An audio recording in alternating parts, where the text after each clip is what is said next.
మా అదృష్టం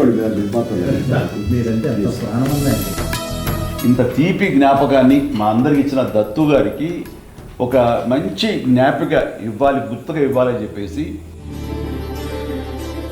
రామారావు గారు కృష్ణుడి వేషంలో ఉండి పాంచజన్యాన్ని ఊరుతున్నది ఆయన బ్యానర్ వైజయంతి దాన్ని ఆయన చేతికి అందివ్వాలి. ఎందుకు అనిపించింది, అది దేవుడి బొమ్మలు చెక్కినటువంటి మంచి బాగా ఇది ఉండే శంఖం. అది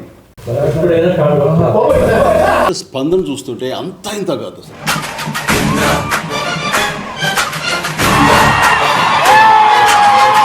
ఇదేదో ఫస్ట్ రిలీజ్ లాగా ఉంది. అప్పుడు పెద్దవాళ్ళు చూశారు, వాళ్ళ పిల్లలు మా నాన్న ఇందిర చాలా బాగుంటుందని చెప్పారు, బట్ ఇంతకంటే బ్రహ్మాండంగా ఉంది ఇందిర. వీరశంకర్ రెడ్డి అనగానే ఒక ట్రాలీ చేసాం. వీరశంకర్ రెడ్డి ఆ రికార్డింగ్ అసలు మనకు ఒళ్ళు దళదరిస్తుంది, అట్లా ఉంటుంది. అప్పుడు ఒకే కదాని పీకేస్తే పీక కోస్తాం. ఎక్స్ట్రాడినరీగా చెప్పారు. అంటే అలాంటి స్పేసెస్ కానీ నువ్వు ఊహించకపోతే అది ఇచ్చేవారు కాదు, ఆ స్పేస్ ఇవ్వకపోతే ఆయన కొట్టేవాడు కాదు. ఈ రోజున మాట్లాడుకునేవాళ్ళం కూడా. అట్లా పిల్లలు అప్పుడు మా నాన్నతో మేము సినిమా చూసాం, ఇప్పుడు మా పిల్లలతో మేము సినిమా చూస్తున్నాం.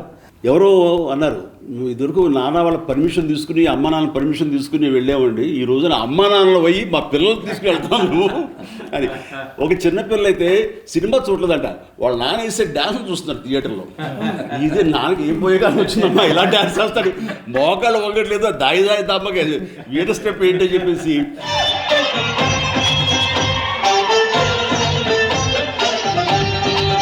సినిమా అంతా ఒక ఎత్తు అయితే ఆ ఒక స్టెప్ ఒక ఎత్తు అనుకునేవాడిని. వర్షం పాట, వర్షం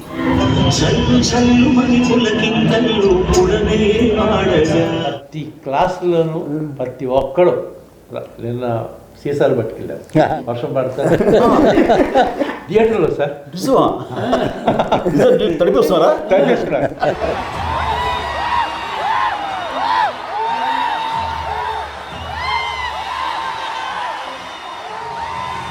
ముఖ్యంగా ఆ జడతో నా మనసు కాల్చిన జడ లేదు అనే ఎక్స్ప్రెషన్ ఇస్తూ ఆ మూమెంట్ చేస్తూ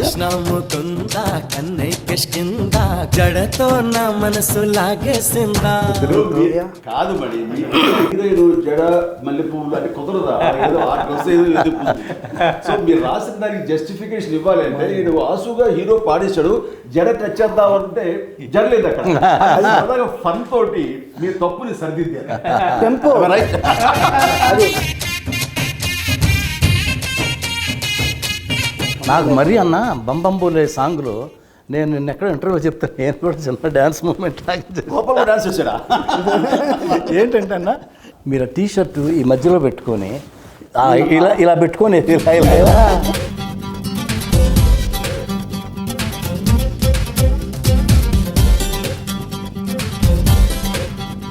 ఆ బంబంబోలే మాత్రం అది జీవితాన్ని జన్మకి ఒక పాట అంటారు, అలాంటిది నాకు ఆ రిథమ్. ఈ మధ్య విశ్వంబర్కి మేము బెంగళూరు వెళ్ళాం కంపోజ్కి కీరవాణి గారితో.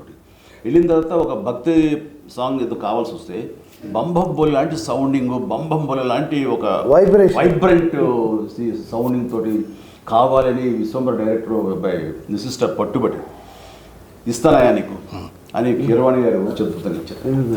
రాముడు అది చూడబోతున్నాం. మనకి సౌత్కి హిందీ మార్కెట్ గేట్ ఓపెన్ చేసిన సినిమా ఈ ఇంద్ర ద టైగర్ అనే పేరుతోటి. అది ఎక్స్ట్రా ఒక మనకి ఇన్కమ్ అయిపోయింది తెలుగు సినిమాలకి. దానికి నాంది పలికింది ఇంద్ర ద టైగర్. కథ, మాటలు, పాటలు, దర్శకత్వం, ఈ 4టికి 4 మార్కులు ఇస్తామండి సినిమాకి. కానీ ఈ మీ దగ్గరికి వచ్చినరికి ఇవి మేము సగం అయితే మాకు సగం అంతే అంతే. మీ గురించి ఒక మాట చెప్తా. మీరు ఖైదీ సినిమాలో వస్తుంటారు బ్రిడ్జి మీద, ఎక్కడికి వెళ్తూనే ఉంటాడు అంటే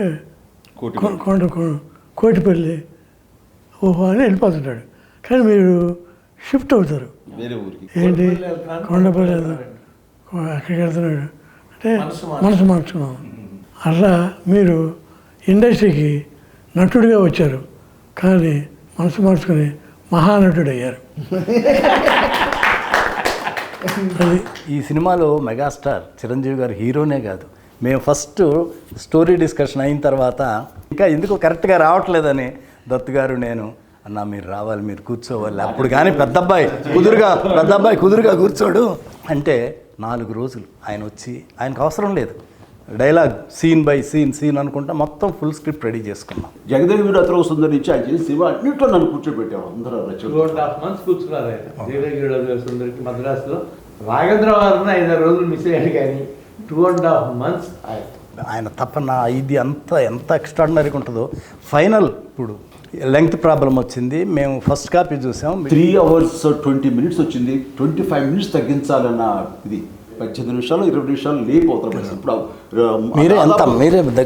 మేమంతా అనుకున్నాం మిమ్మల్ని ముందు కూర్చోబెట్టి మేము ఎవరు ఏం మాట్లాడకూడదు అని పర్ఫెక్ట్గా ఆ లెంగ్త్ ఇన్పుట్స్ అన్నది ఎవరు ఏమి ఇస్తారో తెలియదు, ఎలాంటి సహకారం లభిస్తుందో తెలియదు. ఒక బ్రెయిన్కి 2 బ్రెయిన్లు గొప్పవి, 2కి 3 బ్రెయిన్లు ఎప్పుడు గొప్పవి. అది నమ్మినటువంటి మనిషి గొప్ప. వెల్కమ్ చేయాలి, అందరికి ఇన్పుట్స్ తీసుకోవాలి, అప్పుడే ఇలాంటి మంచి మంచి సినిమాలు వస్తాయి. ఫస్ట్ ఆఫ్ ఆల్ ఇది ఈగోలు అనేది ఉండకూడదు. ఆఖరికి అల్టిమేట్గా సినిమా హిట్ అయితే ఎవరి పేరు వస్తుంది? ఇందిరా అంటే బి గోపాలే. డైరెక్టర్కి ఏంటండి సంగీత జ్ఞానం, సాహిత్య జ్ఞానం, లోకతో పాటు లోక జ్ఞానం కూడా ఉన్నారండి. Common sense. Common sense. First పెద్ద ఎపిసోడ్ లక్నోలో పెట్టుకున్నాం.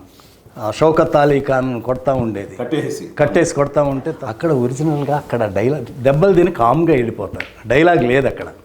అప్పుడు చిరంజీవి గారు వచ్చి గోపాల్ ఇక్కడ దెబ్బలు తిని కామ్గా వెళ్ళిపోతున్నాను, ఏదన్నా డైలాగ్ ఉంటే బాగుంటుంది, ఒకసారి గోపాలకృష్ణతో మాట్లాడదామా అన్నారు. ఆయనేమో హైదరాబాద్లో ఉన్నారు.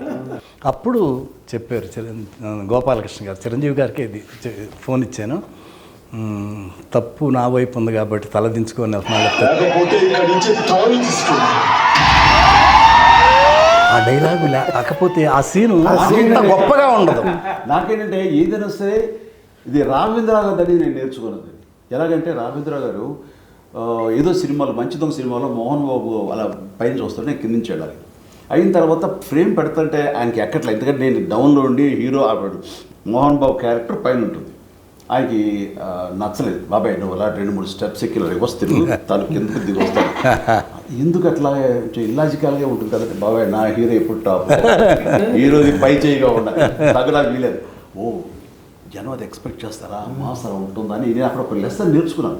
చిరంజీవి గారి ఎంత తపన పడిపోతారో మా టెక్నీషియన్స్ చూసుకోవటం కూడా అంత బ్రహ్మాండంగా చూసుకుంటారు. చిరంజీవి గారు, సొనాలి బింద్రే వీళ్ళందరూ పెళ్ళి వీళ్ళన్నింటికి వస్తారు తాంబూలాలు తీసుకొని. ఆ సీన్ ఏదో కరెక్ట్గా రావట్లా. ఈయనేమో వీళ్ళిద్దరు షిరిడి వెళ్ళాలంటే చిరంజీవి గారు చూడండి, గోపాలకృష్ణ గారు కొంచెం మీరు క్యాన్సిల్ చేసుకొని ఈ సీన్ బాగా చేసి వెళ్ళచ్చు కదంటే ఆగి ఆ సీన్ ఎక్స్ట్రాడినరీగా రాశారు. దానికి చిరంజీవి గారు వెంటనే ఒక బ్రహ్మాండమైన సెల్ ఫోన్, అప్పట్లో కాస్ట్లీ సెల్ ఫోన్, అప్పట్లోనే నాకు తెలిసి 60,000 70,000 ఎంత ఎక్కువ చాలా అవుతుంది, అది తీసుకొచ్చి వెంటనే సాయంత్రానికి గిఫ్ట్ ఇచ్చారు.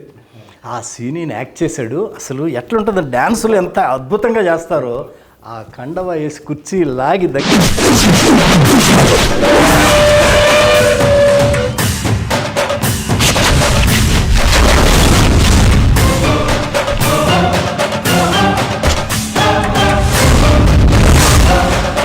సింహాసనం మీద కూర్చునే అర్హత అక్కడ ఆ ఇంద్రుడిది, ఇక్కడ ఈ ఇంద్రసేనుడు.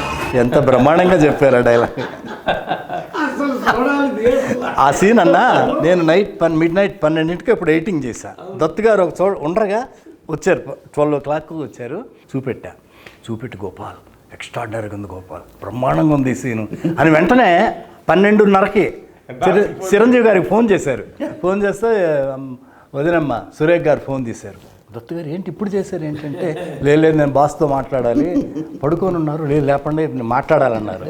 ఆమె లేపి చిరంజీవి గారిని లేపి ఫోన్ ఇచ్చి దత్తు గారు ఏంటంటే, దత్తు గారు ఏంటి ఇప్పుడు చేశారంటే, బాస్ ఇది ఒక సాంగ్ బాస్, ఈ సీను అదిరిపోయింది, ఏమి చేశారు బాస్ మీరు, ఎక్స్ట్రాడినరీగా ఉంది. నాకు ఇప్పుడు సీన్ చూసాను, మీకు చెప్పాలన్నది చెప్పేశాను, నేను హ్యాపీ. కమర్షియల్ సినిమాలకి ఈ ఇందులో ఒక నిఘంటువు, ఒక గైడ్ అండి అది అనుకోవచ్చు. అలాంటి ఇది టేకింగ్ వైజ్ కానీ కథనం కానీ డైరెక్ట్గా బి గోపాల్ కానీ కథ అందించినటువంటి మన చిన్ని కృష్ణ కానీ నేను రచయితగా మాత్రం రాయలేదన్నా. ప్రమాణం పూర్తిగా చెప్తున్నాను, ఒక అన్నయ్యకి తమ్ముడుగా రాశాను అంతే అన్న. అంతకంటే ఇంకేం చెప్పలేదు.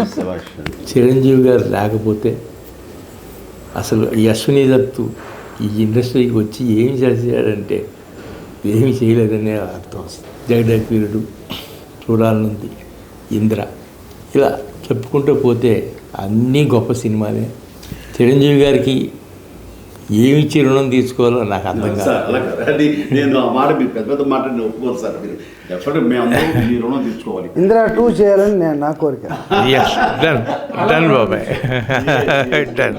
జగదేకవీరుడు అతను సుందర్ కూడా మీరు చేయాలనే ఆలోచన ఉంది. ముందు చేశారు కాబట్టి దీనికి ఇందిరాకి ఒకటి, జగదేకవీరుడికి ఒకటి, 2 సీక్వెల్స్ వస్తాయి. ఇది నేను